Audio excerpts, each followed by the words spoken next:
Hello, everyone, and Happy New Year again from me, Dodge. I'm coming on to just recap some stories of 2019 very briefly.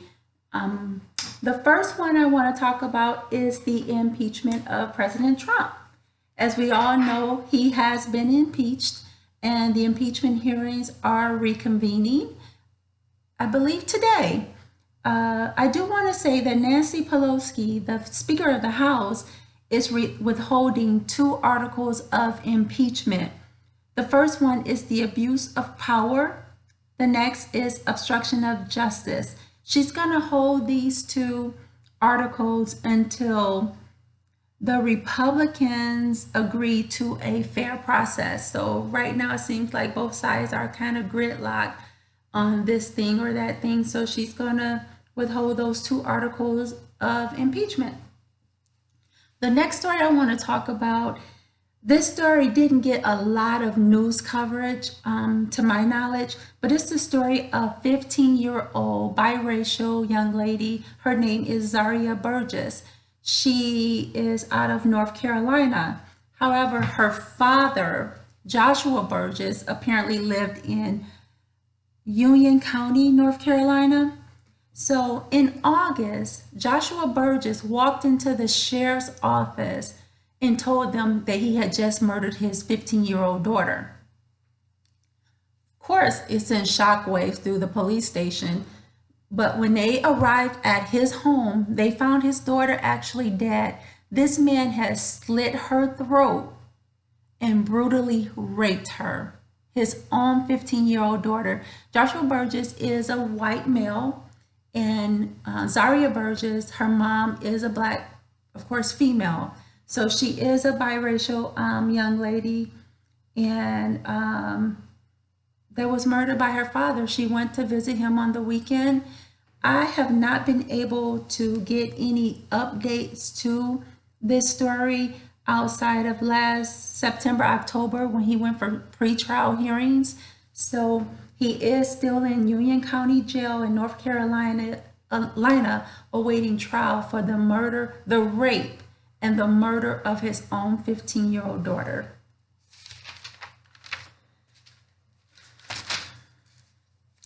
The next story I want to talk about, this is one of those champion stories, Rodney Reed.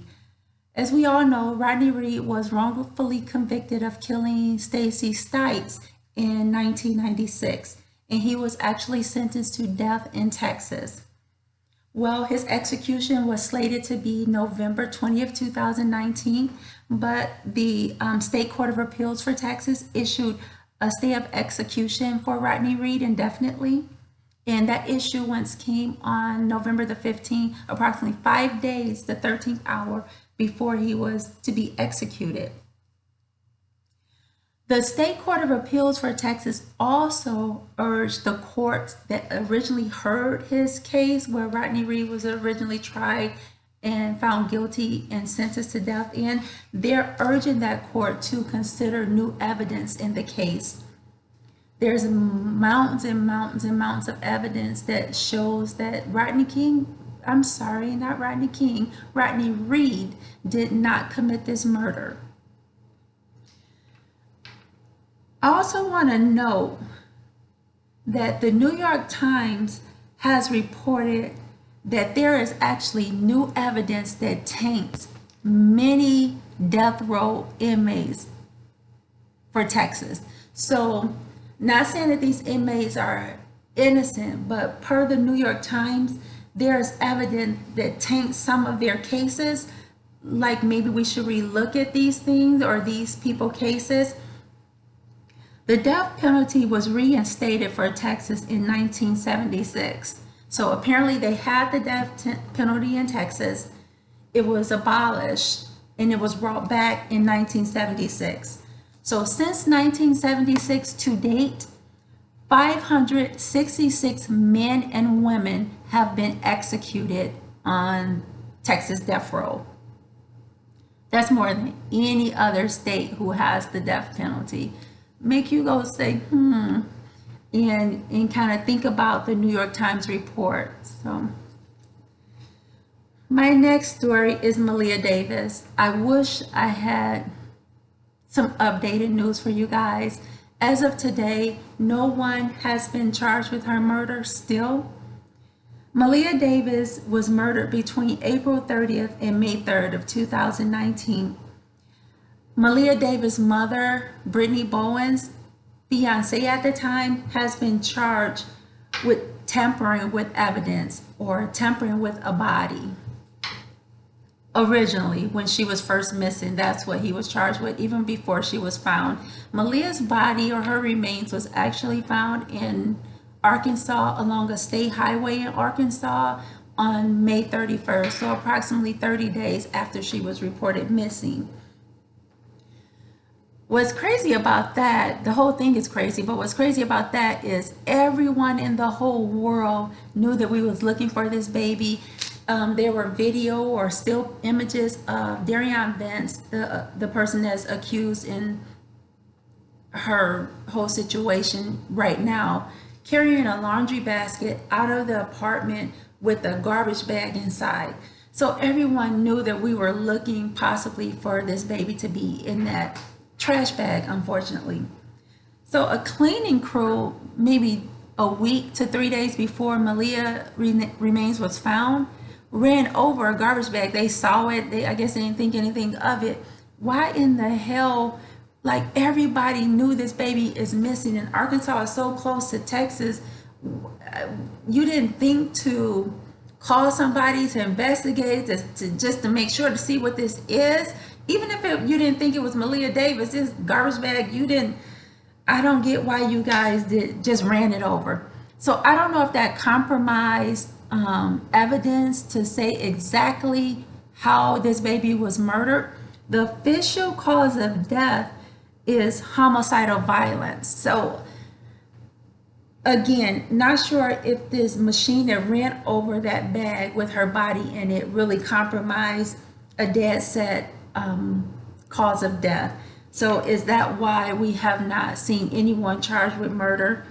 After her body was found, DAVIS charges did get boosted up to causing seriously bodily harm to a child. But still, no one has been charged with her murder. Like, we was trying to give Houston time to get everything together, get evidence, but this is January 2020. You guys found her body in May of 2019. Why haven't anyone been charged with murder? Why? Brittany Bowens, if you're listening to me, I would love to speak to you. What are you thinking as her mom? Like, don't you want justice for your daughter? Aren't you demanding more answers and more accountability? And if you're not, why? The next story is Camille Cupcake McKinney. There's some great YouTubers out there. I applaud you guys. You guys are covering this case from A to Z.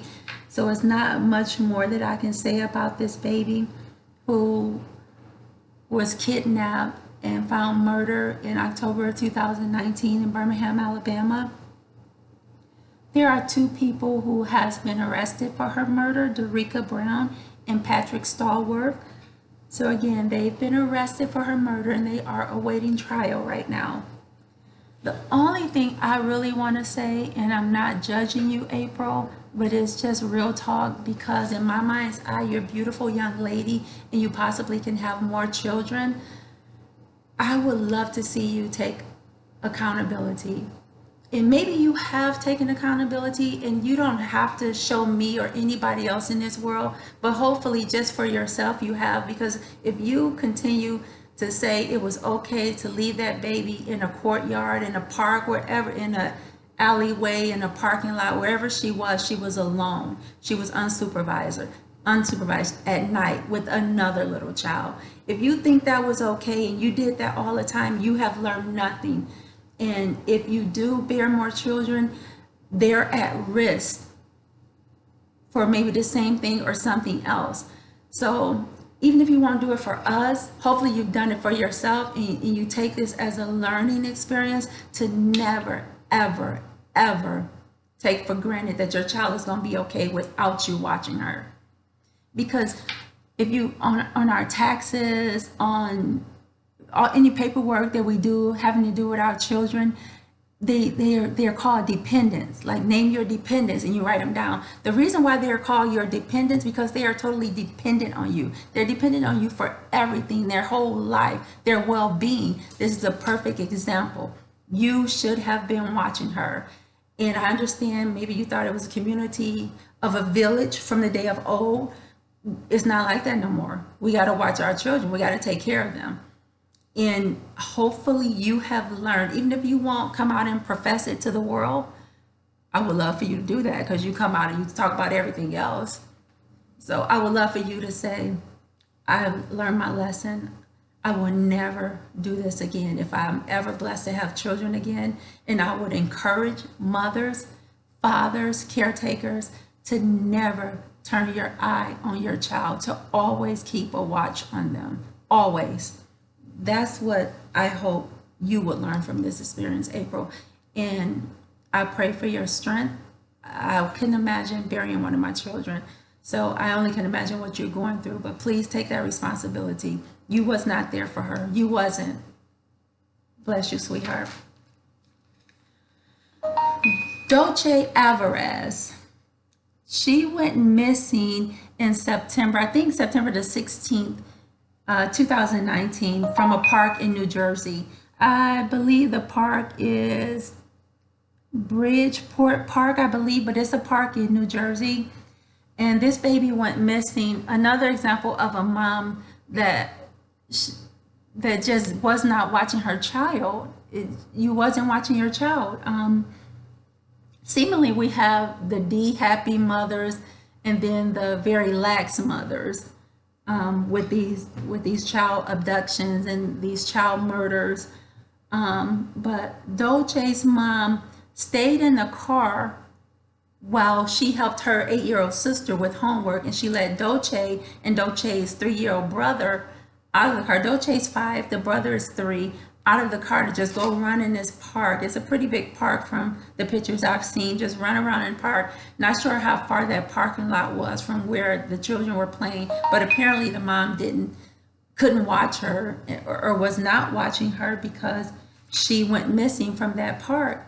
Again, you guys, we have to be proactive with our children. They're dependent on us for their life, as you can see.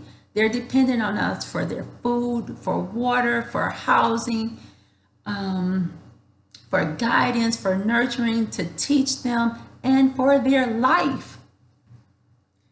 Anyone with information about Dulce Alvarez are encouraged to call 856-451-0033 or 609-963-6900.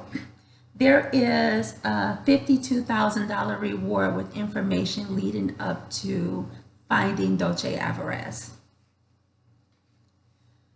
Next, we have the Amber Guyger case. Of course, you all know Amber Guyger is an ex-Dallas police officer who murdered Botham Jean inside his apartment at the South Side Flats in Dallas, Texas, when she was leaving her Dallas police job. So she was in full uniform, but she was off duty. She entered his apartment thinking it was her apartment, and she murdered him. She was found guilty of murder. She was, and we all kind of breathe a sigh of relief, because it's very few and far between when officers are found guilty of murdering unarmed Black men. But she was found guilty. Kind of the slap in the face came when she was sentenced to 10 years. I believe the next day after her guilty verdict, she was sentenced to 10 years in prison. 10 years. My fear about that 10-year sentence is that things were being allowed in Amber Guyger's trial that's usually not allowed, or it didn't make sense, it didn't fit the circumstances. For instance, the castle law. The castle law is for someone, if it's your house and someone's entering your house, and then you take them out or you do what you have to do to protect yourself and your family. Amber entered someone else's house. Why would the castle law even come up in her trial? It made no sense to me. So I'm saying that to say she's sentenced to 10 years. She's not going to do 10 years. They're going to come up with some good behavior shit, and I will be surprised if Amber do a full 2 to 3 years for murdering this man in his home. She's not going to do the 10 years though, guys. She's not going to even do 5. She's going to be paroled. It's going to be some good behavior stuff. Watch. So she did say during her trial she asked God to forgive her, and I appreciate that. I want to talk about Botham Jean's baby brother hugging her and letting him know that he forgive her. That was hard for me, but forgiveness is not for the other person, it's for you. This 18-year-old young man tragically lost his older brother. I can imagine the type of person that Botham Jean was to people, to friends, to colleagues, to churchgoers, church members. Could you imagine what he was to his baby brother? So imagine the hurt and pain. He needed to release that. He couldn't, at 18 years old, live with all that anger and spitefulness. So I understand his release. I understand. In Ecclesiastes chapter 3, to everything there is a season. And chapter 3 verse 5 has in it, there is a time to embrace. Botham Jean's baby brother, there is a time to embrace. It also states there is a time to refrain from embracing, not to embrace. Judge Tammy. I understand Botham Jean's baby brother, and my heart goes out to him and his family.